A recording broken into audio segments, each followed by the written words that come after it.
cállate y sal de él. Y el espíritu inmundo, sacudiéndole con violencia y clamando a gran voz, salió de él. Y todos se asombraron, de tal manera que discutían entre sí, diciendo, ¿qué es esto? ¿Qué nueva doctrina es esta que con autoridad manda aún a los espíritus inmundos y le obedecen? Y muy pronto se difundió su fama por toda la provincia alrededor de Galilea. Este dramático episodio tuvo lugar en una sinagoga de Capernaum. Aquellos que han tenido el privilegio de viajar a la Tierra Santa, con toda seguridad visitaron Capernaum, porque las ruinas de esa antigua sinagoga aún permanecen allí. Creo que de todos los lugares de la tierra, este es el más hermoso. El mar de Galilea parece un topacio en el seno de la madre tierra. Y ahí, en la parte norte del mar de Galilea, está esa sinagoga. Cuando Jesús comenzaba su ministerio público, al estar ahí se dio este enfrentamiento con un hombre poseído. Estamos hablando de tratar con lo satánico, cómo enfrentar los demonios. Porque, estimado amigo, ya sea que usted se dé cuenta o no, hay un mundo demoníaco allá afuera. Es muy real y muy malvado. No ose estar desinformado, mal informado o desinteresado. No hay manera de que usted pueda evadirlo. De una u otra forma, correcta o incorrectamente, se enfrentará con lo satánico. Cuando éramos niños, a veces salíamos al jardín y volteábamos las piedras para ver cuántos insectos estaban debajo. Y era interesante cuando rodábamos una roca grande, cómo todas esas criaturas raras arrastrándose huían de la luz pura del sol. No podían soportar la luz. Son criaturas de la oscuridad. Algo muy similar sucedió ese día en la sinagoga cuando llegó la luz y Jesús expuso el reino de las tinieblas, dándose un enfrentamiento entre la luz y la oscuridad. Y esos demonios que habitaban en ese hombre reconocieron la pureza, la santidad del Señor Jesús, y gritaron aterrorizados porque la luz había llegado ese día, exponiendo el reino de las tinieblas. La palabra ocultismo significa oculto. Existe un mundo oculto, un mundo sombrío de tinieblas. Y hoy, por medio de la palabra de Dios, quiero exponerlo. Deseo alumbrarlo con la luz de la palabra de Dios. Quiero que usted aprenda algunos puntos al hablar sobre cómo enfrentar a los demonios. El primer punto es que reconozca hoy lo que llamo la realidad de lo satánico, la realidad de los demonios. Por favor, mire el versículo 23. Había en la sinagoga de ellos un hombre con espíritu inmundo. Existe un mundo espiritual y este mundo es real. La Biblia no lo niega, de hecho lo corrobora. Sé que hay algunos que se burlarán de la idea de los demonios y espíritus. Se asombrarán de que en este día yo, Adrian Rogers, supuestamente un hombre educado, hable a una audiencia de este nuevo y moderno siglo de la realidad de los demonios. Pero le diré, estimado amigo, no hay forma posible de que usted pueda aceptar la Biblia como verdadera y negar la realidad de los demonios. Mi experiencia personal en el ministerio es suficiente para afirmar la realidad de lo satánico. Hay aquellos que se ríen. Piensan que en esta era tan sofisticada, nuestros problemas están en el área de la vivienda, la educación, la paz y todo eso, pero nunca resuelven el problema porque no ven al enemigo. El apóstol Pablo dijo en Efesios capítulo 6, versículo 12, porque no tenemos lucha contra sangre y carne, sino contra principados, contra potestades, contra los gobernadores de las tinieblas de este siglo, contra huestes espirituales de maldad en las regiones celestes.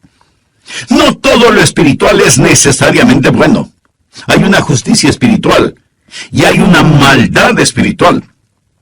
La Biblia dice, no creáis a todo espíritu, sino probad los espíritus si son de Dios.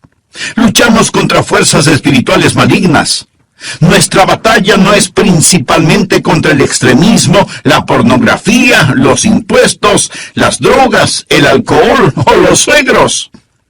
Estimado amigo, no luchamos contra seres humanos, sino contra fuerzas espirituales malignas en las regiones celestiales. Y la razón por la que muchas veces no ganamos la batalla es porque no nos presentamos a pelear. Ni siquiera sabemos dónde es la guerra y como resultado pues nos derrotan. Escuché acerca de un boxeador que le estaban golpeando horriblemente. Su adversario era demasiado para él. Él regresó a su esquina entre asaltos y le dijo a su entrenador, por favor, tira la toalla, me rindo, este tipo me está matando. El entrenador le contestó, pero si él ni siquiera te ha tocado. Y el boxeador le respondió, entonces vigila a ese árbitro porque alguien me está matando. Amigo, a veces tratamos de explicarlo diciendo, eso no es real. Bien, le diré algo. Alguien nos está matando. Alguien nos está haciendo mucho daño. Alguien está haciendo algo horroroso y terrible en este mundo que vivimos. Existe la realidad de los demonios. ¿Quiénes son estos espíritus demoníacos? ¿De dónde provienen? Yo creo que son ángeles caídos. Ángeles caídos. En Apocalipsis 12, versículo 4, la Biblia nos cuenta claramente que el gran dragón o el diablo arrastró con él la tercera parte de las estrellas del cielo, arrojándolas a la tierra. Bien, esto no sucedió literalmente, ni sucederá literalmente. No hay suficiente lugar sobre la tierra para que un tercio de los cuerpos celestiales puedan caber. Una sola estrella es millones de veces más grande que el planeta Tierra. Esas estrellas eran los seres angelicales, que cayeron cuando Lucifer cayó. Lucifer, que significa portador de luz, quien era el hijo de la mañana, al caer se convirtió en Satanás, el padre de la noche. Y cuando él se rebeló contra Dios, miríadas de espíritus angelicales se rebelaron también contra Dios. Segunda de Pedro capítulo 2, versículo 4 dice, Dios no perdonó a los ángeles que pecaron, sino que arrojándolos al infierno los entregó. Ángeles que pecaron, preciosos, relucientes ángeles que pecaron. La Biblia habla de estos mismos ángeles en Judas, versículo 6. Y a los ángeles que no guardaron su dignidad, sino que abandonaron su propia morada, los ha guardado bajo oscuridad en prisiones eternas para juicio de gran día. Estas escrituras y otras nos cuentan que hay ángeles en la rebelión contra Dios, ángeles caídos que siguen a su líder Lucifer. Ellos son invisibles, son poderosos y no tienen cuerpos propios. Ellos ven los cuerpos humanos inhabitados y hacen su trabajo inicuo por medio de las mentes, los cuerpos, las personalidades de los seres humanos aquí sobre esta tierra. ¿Por qué hacen los demonios esto? ¿Por qué están tan interesados en afligir a los seres humanos? Por su gran odio hacia Dios y porque Dios le ama a usted. Mira, el diablo no puede atacar directamente a Dios, pero las personas perversas siempre han sabido que si no pueden hacerle daño a alguien, lo mejor es lastimar a los seres queridos de esa persona y así, de todas formas, le hará daño. Esta es la razón por la que el diablo se interesa tanto en usted. Existe una contienda cósmica, la realidad de los demonios, y estos atacan a los seres humanos en tres formas básicas. Número 1, por medio de la opresión. La opresión. En Hechos 10, versículo 38, la Biblia dice, Dios ungió con el Espíritu Santo y poder a Jesús de Nazaret, y cómo éste anduvo haciendo bienes y sanando a todos los oprimidos por el diablo. La palabra oprimidos literalmente significa gobernar a alguien, tomar autoridad sobre alguien, derribar a otra persona, ejercer dominio. Santiago capítulo 2, versículo 6 utiliza esta palabra al advertirnos sobre la gente rica. Santiago dice, no os oprimen los ricos. No os oprimen los ricos. Ahora bien, piense cómo el rico puede oprimir al pobre, cómo el rico puede aprovecharse del pobre, cómo el rico puede ejercer su poder y su autoridad. Estoy hablando de la gente rica, inescrupulosa, pagana. Es lo que esta palabra significa. El diablo sabe cómo acosarlo, molestarlo, aprovecharse de usted y sus demonios lo oprimirán. Hay muchos de ustedes, aún en las iglesias, que saben lo que es estar oprimidos por el diablo. Satanás nos puede oprimir a todos, me puede oprimir a mí. Yo solía pensar que en mi luchar contra el diablo y sus demonios, lo principal que yo tenía que hacer era no pecar, y la contienda se acabaría. Amigo, usted puede estar perfectamente en justicia y aún batallar con el diablo. Jesús lo hizo. El diablo vino a oprimir a Jesús. Eso fue lo que estaba haciendo, oprimiéndolo. Hay una guerra cósmica, y entre más vivo y predico, más estoy en guerra diaria con poderes espirituales que nos oprimen. La opresión es una de las formas en las que el diablo trabaja por medio de los demonios. La segunda forma en que trabaja Satanás es por medio de la obsesión, del tormento. En Lucas capítulo 6, versículo 18 leemos: los que habían sido atormentados de espíritus inmundos eran sanados. La Biblia habla de espíritus malignos que atormentan a la gente. Hechos capítulo 5, versículo 16. Y aún de las ciudades vecinas muchos venían a Jerusalén trayendo enfermos y atormentados de espíritus inmundos. Existe la opresión y la obsesión. La opresión viene principalmente de afuera. Es la forma en que el diablo lo acosa, lo persigue, lo intimida y hace guerra contra usted. Pero la obsesión proviene de adentro. Trata más con la mente, con el espíritu. Usted ve hoy a personas atormentadas por las obsesiones. Creo que hay mucha gente atormentada por las obsesiones demoníacas de lo que nos imaginamos. Personas obsesionadas con el sexo. No hablo de los que tienen una actitud saludable hacia el sexo. Hablo de la industria de la pornografía y de sus lectores. Existe un tormento que obsesiona sus mentes. Existe gente atormentada por la obsesión de las drogas, el odio, la venganza. Personas que tienen todo tipo de ideas raras y extrañas que las motivan y moldean. Están atrapadas, succionadas por estas. Hay algo que llena sus mentes, consume su energía y las controla de una forma muy única. No es normal. Tienen lo que llamamos hoy una obsesión. La Biblia habla de aquellos atormentados por espíritus malignos. Todas estas obsesiones son sucias. Las drogas, el sexo, la venganza, el orgullo, la codicia. Hay muchos de ustedes que no están obsesionados con el sexo, sino con el dinero. Es una obsesión. El empresario puede ser el mejor del país. Todos hablan de cuán gran hombre de negocios es, pero él tiene una obsesión. Él no está ganando dinero. Solo lleva el puntaje. No necesita más dinero, pero no puede parar porque está siendo controlado. Tiene una obsesión. ¿Conoce usted a alguien obsesionado? Por supuesto que sí. Por todo nuestro alrededor la gente está obsesionada. Existe algo malvado acerca de esta obsesión. Proviene de Satanás.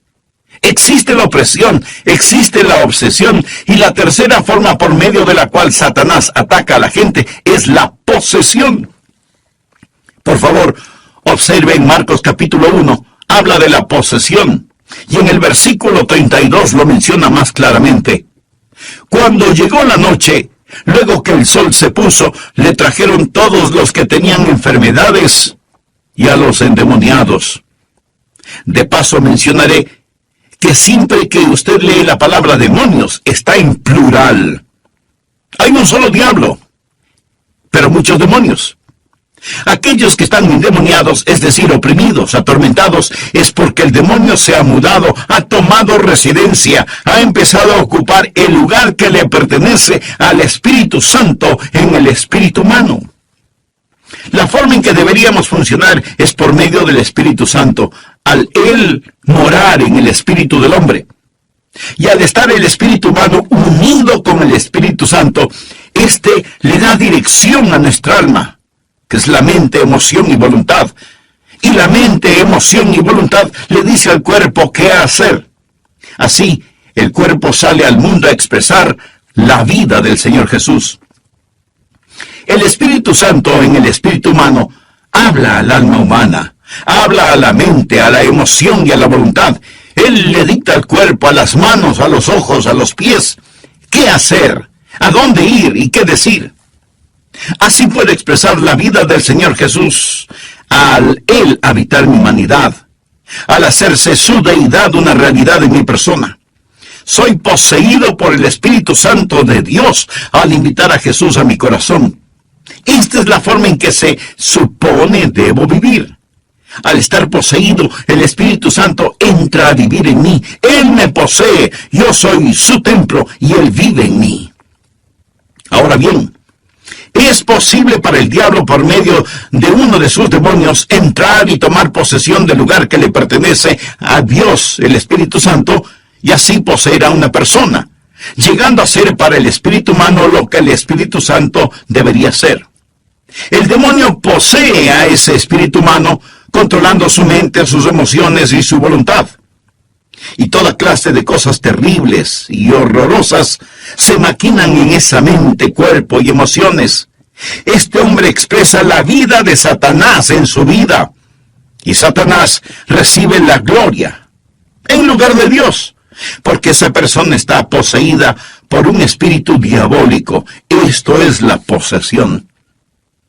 Muy bien, la pregunta que surge es, ¿puede un hijo de Dios ser poseído? No, yo no lo creo. Un hijo de Dios puede ser oprimido, y no diga que el diablo no lo puede oprimir, porque yo lo he sido, y usted también. Todo el que ha hecho batalla conoce la opresión, y un hijo de Dios, si no tiene cuidado, puede obsesionarse. Pablo nos lo advierte en Efesios capítulo 4 al decir, no demos lugar al diablo, no permita que el diablo entre y haga de su mente y de su psiquis un campamento inmundo por medio de alguna obsesión. Pero yo no creo que un hijo de Dios pueda ser poseído, porque, mi estimado amigo, para poder ser poseído, primeramente el Espíritu Santo tendría que ser desechado, sacado afuera. Es decir, el Espíritu Santo de Dios tendría que mudarse antes de que el demonio pudiese entrar. Verá, cuando usted se salvó, usted recibió el Espíritu Santo. Él entró en usted a morar para siempre, porque Él dijo en Hebreos 13:5, no te desampararé, ni te dejaré. No creo que el enemigo pueda nunca jamás disponer de lo que le pertenece a Dios omnipotente. Pero esto no significa que usted no tendrá que hacer batalla contra lo satánico. Usted puede estar oprimido. Muchos están oprimidos por el diablo. Quiero decir que los santos de Dios son acosados por el enemigo, y muchos de los santos de Dios le han dado un lugar al enemigo y éste los ha obsesionado. Necesitamos aprender algo acerca de lo satánico. Primero, la realidad de los demonios. Aquí estaba un hombre con un espíritu inmundo, la realidad de los demonios. Segundo, no solo la realidad de los demonios, sino también deseo que aprenda la autoridad de Jesús. Amigo, permítame hacerle una pregunta muy personal. ¿Bajo qué autoridad está usted? Y no me refiero a su trabajo o al gobierno de su país, me refiero bajo qué autoridad espiritual está usted. Porque en este asunto no hay términos medios. O está bajo la autoridad de Dios, o la del diablo. Vive en la luz o vive en las tinieblas. Si usted quiere salir de su mundo de oscuridad, Jesús tiene el deseo y la autoridad para hacerlo. ¿Por qué no oran respecto a este mismo instante? Le invito a orar de la siguiente manera. Querido Dios, deseo que me libres de mis opresiones y obsesiones. Deseo someterme a tu voluntad y autoridad. Señor Jesús, con poder tú sanaste a muchos física y espiritualmente. Y hoy necesito tu sanidad para mi alma, mi mente, mi vida toda. Te recibo por fe como mi Señor y mi Salvador. Me someto a tu amorosa y digna autoridad. Son espectáculos que desafían toda descripción. Cuando Jesús comenzó su ministerio público, al estar ahí, se dio un enfrentamiento con un hombre poseído por el diablo. Estamos hablando de tratar con lo satánico, de cómo enfrentar a los demonios. Porque, mi querido amigo, ya sé que usted se dé cuenta o no, hay un mundo demoníaco allá afuera. Es muy real y muy malvado. No se atreva a estar desinformado, mal informado o desinteresado. No hay manera de que usted pueda evadirlo. de una forma u otra, correcta o incorrectamente, se enfrentará con lo satánico. Existe un mundo oculto, un mundo sombrío de tinieblas. Por eso, por medio de la palabra de Dios, quiero exponerlo, para que usted aprenda algunos puntos de cómo enfrentar a los demonios. Primero está la realidad de los demonios. Leamos en Mateo 1:23. Había en la sinagoga de ellos un hombre con espíritu inmundo. Note que aquí la Biblia corrobora la existencia de un mundo espiritual. Sé que algunos de ustedes se burlan de la idea de los demonios, los espíritus, lo oculto. Y se asombrarán de que yo, Adrián Rogers, supuestamente un hombre educado, en este día y en este programa, le hable a la audiencia de este nuevo y moderno siglo de la realidad de los demonios. Permítame decirle que no hay forma posible de que usted pueda aceptar la Biblia como verdadera y negar la realidad de los demonios, la realidad de un mundo espiritual. Pero hay aquellos que se ríen. Piensan que en esta era tan sofisticada, nuestros problemas están en las áreas de la vivienda, de la educación, del medio ambiente, de la ecología, de la paz, y todo eso. Muy bueno, por cierto. Pero no se preocupan por el problema espiritual y por lo tanto no conocen ni pueden identificar al enemigo. En Efesios 6:12, el apóstol Pablo dice: porque no tenemos lucha contra sangre y carne, sino contra principados, contra potestades, contra los gobernadores de las tinieblas de este siglo, contra huestes espirituales de maldad en las regiones celestes. Existe una contienda cósmica, la realidad de los demonios, y estos atacan a los seres humanos en tres formas básicas. Primero, por medio de la opresión. En Hechos 10:38 leemos: Dios ungió con el Espíritu Santo y poder a Jesús de Nazaret, y cómo éste anduvo haciendo bienes y sanando a todos los oprimidos por el diablo. Segundo, por medio de la obsesión. Hechos 5:16. Y aún de las ciudades vecinas muchos venían a Jerusalén trayendo enfermos y atormentados de espíritus inmundos. Existe la opresión y la obsesión. La opresión viene principalmente de afuera. Es la forma en que el diablo acosa, persigue, intimida y hace la guerra contra usted. Pero la obsesión viene de adentro. Tiene que ver más con la mente y el espíritu. Tercero, por medio de la posesión. Marcos 1:32 dice: cuando llegó la noche, luego que el sol se puso, le trajeron todos los que tenían enfermedades y a los endemoniados. Siempre que usted vea la palabra demonios, notará que está en plural. Hay un solo diablo, pero muchísimos demonios.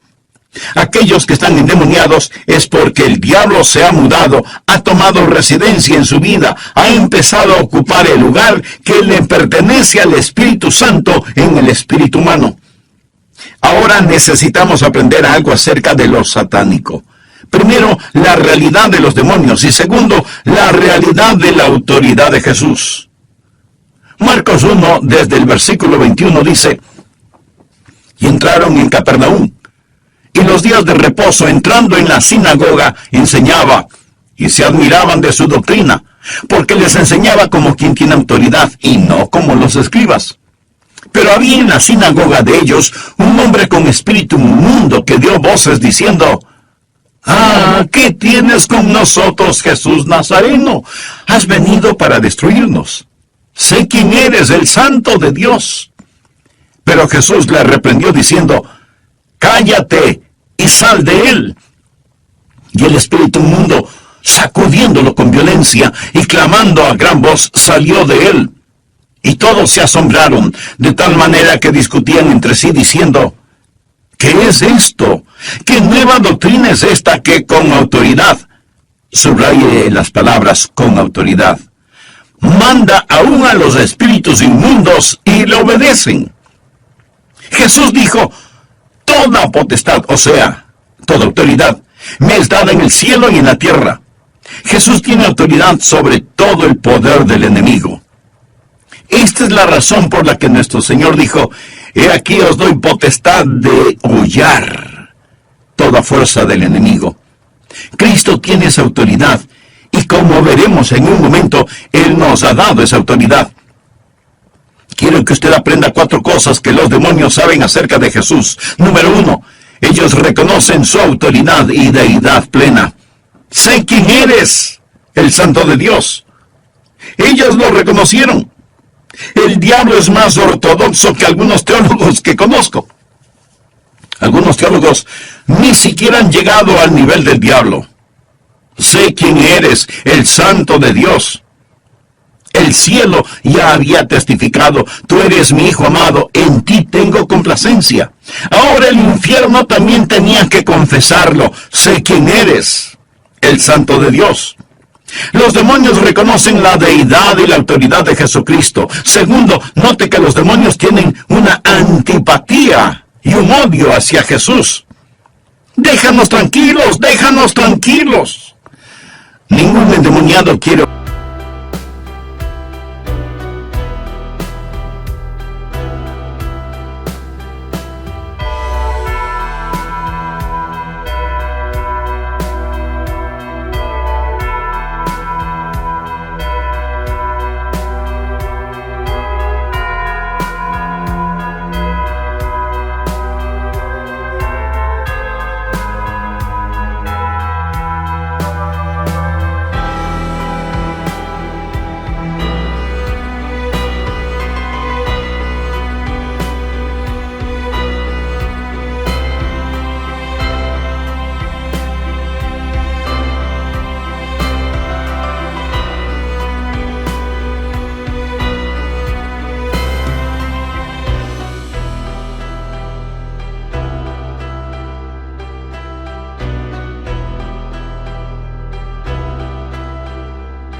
Significa sacudiéndole con violencia.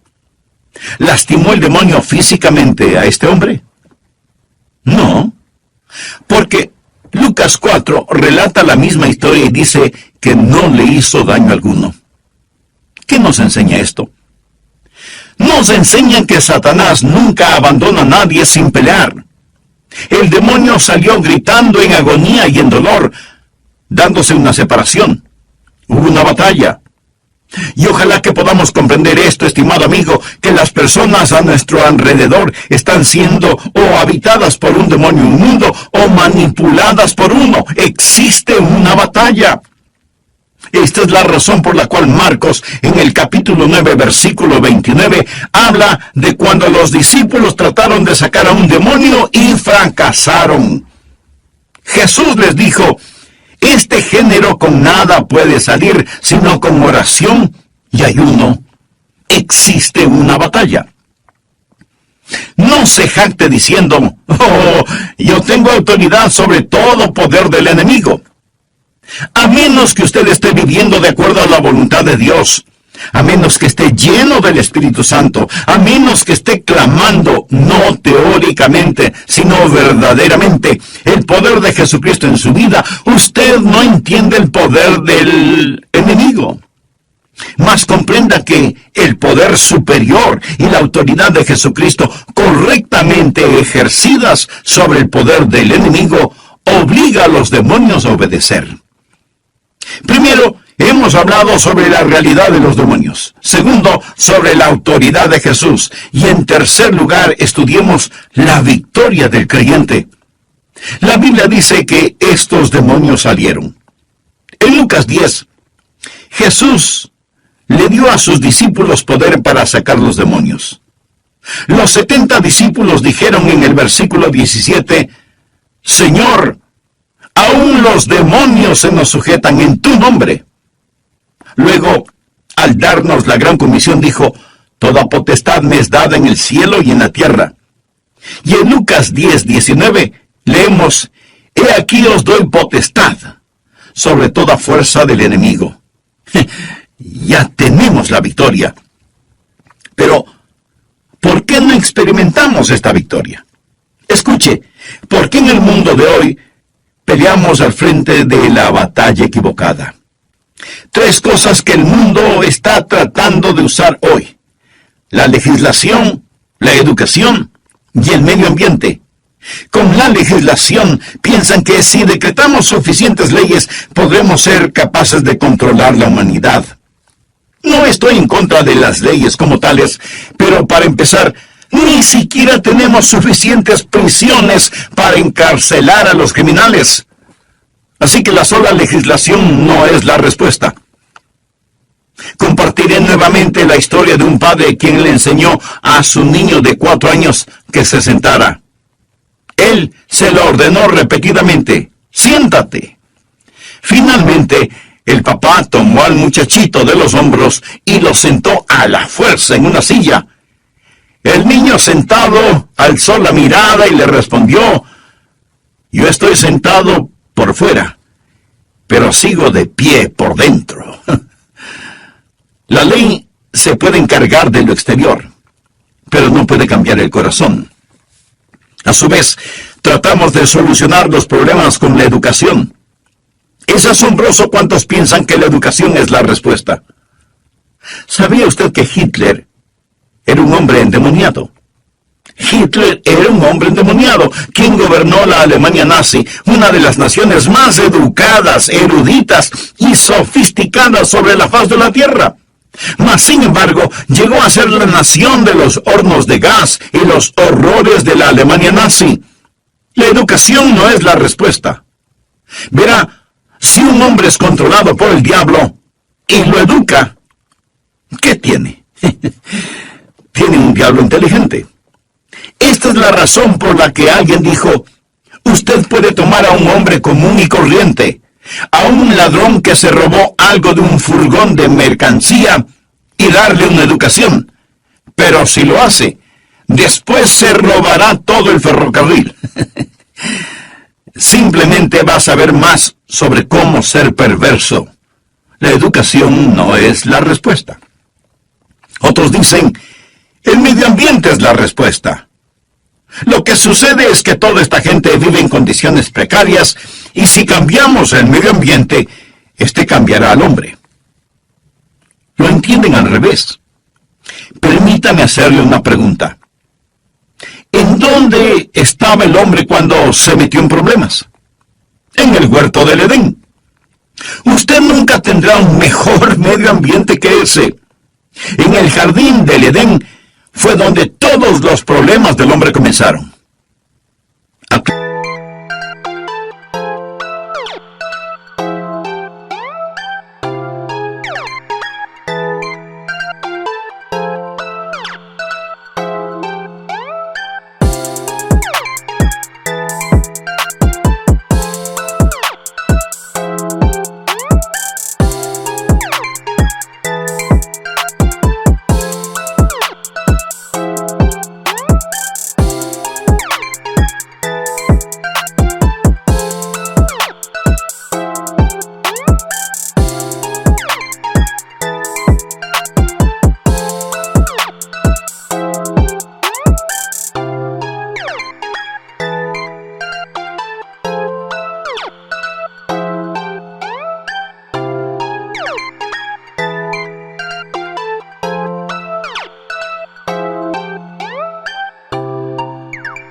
Mas, gloria a Dios, aleluya, le repito que Dios les ha dado a sus hijos autoridad sobre todo poder del enemigo. Satanás no es ninguna amenaza, ni la tentación, seducción, ni el pecado tienen ataduras que el Hijo de Dios no pueda romper con el poder de Jesucristo. Gloria a Dios por ello, gloria a Dios. Los que están oprimidos y obsesionados pensando: oh Dios, sé que soy salvo, pero tengo pensamientos, ambiciones, inclinaciones, cosas que parecen empujarme, controlarme y moldearme. No quiero estas cosas. Estimado amigo, es tiempo de que usted a solas ore y le pida a algunos guerreros de oración que le apoyen y diga: en el nombre de Jesús, Satanás toma autoridad sobre ti. devuelvo a Dios el terreno que te cedí. Y en arrepentimiento limpia su vida, ordenándole a ese espíritu maligno: lárgate en el nombre de Jesús. Aquí no hay entrada o pase para ti. No tendré más trato contigo, y en el nombre de Jesús te rechazo, resisto y reprendo. La Biblia dice: resistid al diablo y huirá de vosotros. Y para usted, amigo, que aún no ha recibido a Cristo, que no es salvo, puede ser que no esté poseído, pero es un candidato. Usted es un candidato. Satanás lo vigila y espera. No sabemos todos los misterios de iniquidad, pero si él tiene una oportunidad, invadirá su persona, tomará un lugar en usted y hará sumamente difícil, casi imposible, a no ser por un milagro de Dios, que usted llegue a salvarse. Y es por esto que usted necesita salvarse hoy. Es la razón por la que necesita entregar su corazón a Jesús. Usted necesita renacer de nuevo. Reciba a Cristo como su Señor y Salvador personal. A Martín Lutero alguien le preguntó: Martín, ¿cómo logras vivir en victoria contra Satanás? Martín Lutero respondió: cuando Satanás llega a mi puerta y toca, Jesús sale a contestar la puerta. Y cuando Satanás pregunta: ¿quién vive aquí?, Jesús le contesta: Martín Lutero solía vivir aquí, pero él se mudó, y ahora yo vivo aquí. Y cuando el diablo ve esas manos perforadas por los clavos, se va inmediatamente. Cuando el diablo viene a tocar la puerta de su corazón, usted puede enviar a Jesús. Y quiero decirle que ahora mismo Jesús está tocando la puerta de su corazón. Él desea entrar. He aquí, yo estoy a la puerta y llamo. Si alguno oye mi voz y abre la puerta, entraré a él y cenaré con él y él conmigo. Este maravilloso Jesús está tocando la puerta de su corazón y quiere entrar. Y cuando él entre, le perdonará sus pecados, le limpiará y le llenará de su presencia. Él tomará control de su vida y comenzará a serle la persona que él quiere que usted sea. Si usted quiere a Jesús como su Salvador personal, le invito a orar una oración